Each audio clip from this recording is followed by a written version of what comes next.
As a science teacher, making the subject interesting was always the biggest challenge. But that was the bit of the job that I loved, finding some way to make this subject interesting.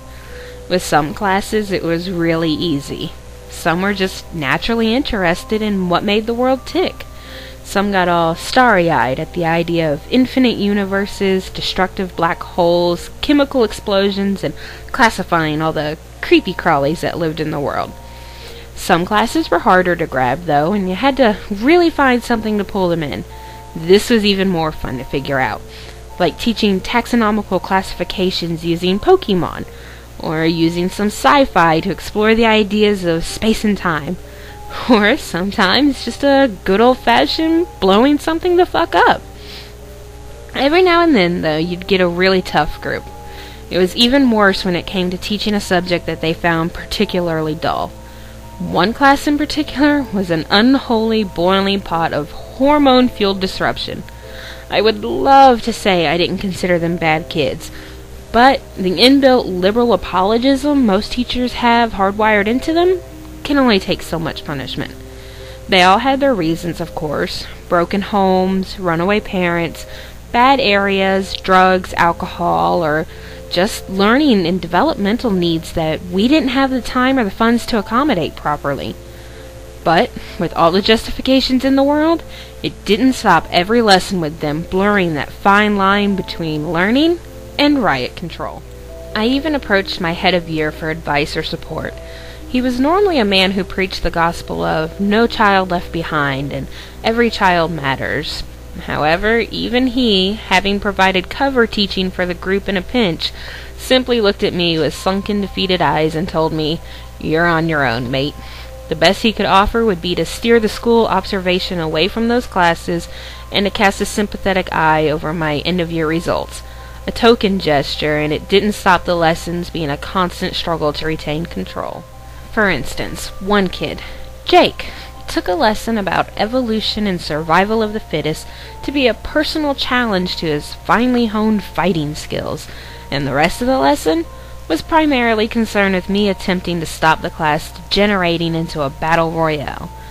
I taught a lesson about the alkali metals, a family of metals which have a violent reaction with water, by putting a tiny pea-sized amount in a bowl of water and letting them see it skitter around before popping with a tiny bang. This lesson was rewarded by a break-in to the chemical cupboard that night that was followed by a missing 100-gram block of potassium and a mysterious explosion that destroyed half the plumbing in the gym's shower block. I was out of ideas and at the end of my tether. I had resigned myself to simply embracing my new role as riot officer and condemning the class to oblivion. However, I had one of those soul-searching moments and thought that no, everyone deserves one last chance. It was my class, my subject, and damn it, I was a grown-ass woman and would not be defeated by a bunch of foul-mouthed little brats. I checked the curriculum, and the next subject to be taught would be sound waves. Ultrasound and subsonic waves in particular. So, now all I had to find was the hook to draw them in. Had I known what would happen, I would have stopped right there. But I didn't. I plowed on, trying to find some way to make the subject of sound waves you can't hear interesting. I found plenty of experiments, using ultrasound to break glass. I didn't fancy giving them any excuse to break glass.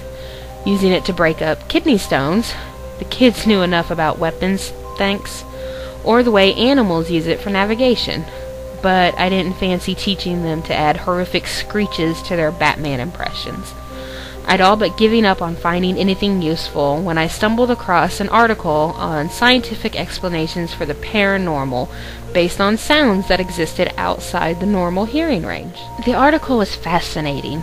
See, a scientist called Gavro had noticed that certain areas of a particular laboratory made anyone who worked there feel uneasy and scared. Some went as far as to say they'd seen ghosts and shadowy figures in that part of the lab. Few would dare work there, and fewer would dare twice. Being a man of science, the researcher rejected any supernatural claims, and he set up monitoring equipment around the area to investigate. What he found was that the area was a hotbed of subsonic sound waves. There were all kinds of research equipment in and around the lab, like centrifuges and auto-stirrers and incubators, all creating sound waves inaudible to the human ear, but that created a feeling of dread and terror in anyone that was subjected to them. Paranormal research critics were quick to point out that whilst subsonic waves might account for the feelings of dread, they asked how this explains the visions of ghostly and shadowy figures that were also reported in the lab. Gavreau postulated that the waves caused the front of the eyes to vibrate, and that this could distort the sight, inducing visions of horrific shadow men and other tormentors. I even read that Gavreau was planning to expand his research into whether this might explain the ghost reports. For instance, the huge increase in ghost sightings during building projects like extensions to the London Underground tube lines, often blamed on disturbed graves and inappropriate planners, may be nothing more than subsonic waves caused by digging machines. Yes, this was perfect! I couldn't believe my luck. It was such a simple experiment to set up in a classroom, and even the most hardened little thug gets quickly silenced when they think ghosts are in the room. Then, once they're thoroughly terrified, bam! Science. I was grinning from ear to ear at this point. I couldn't wait. For the first time ever, I was actually looking forward to the next lesson. I was so naive. I should have looked deeper. The irony of the fact that everything that unfolded from here on out is down to the fact that I, teacher of the worst class in the country, didn't do my homework would have been hilarious were it not for the tragedy of what was to come. I finished my lesson plan and went to bed, getting the last good night's sleep I'd ever enjoy. I'm sorry. I'm so sorry.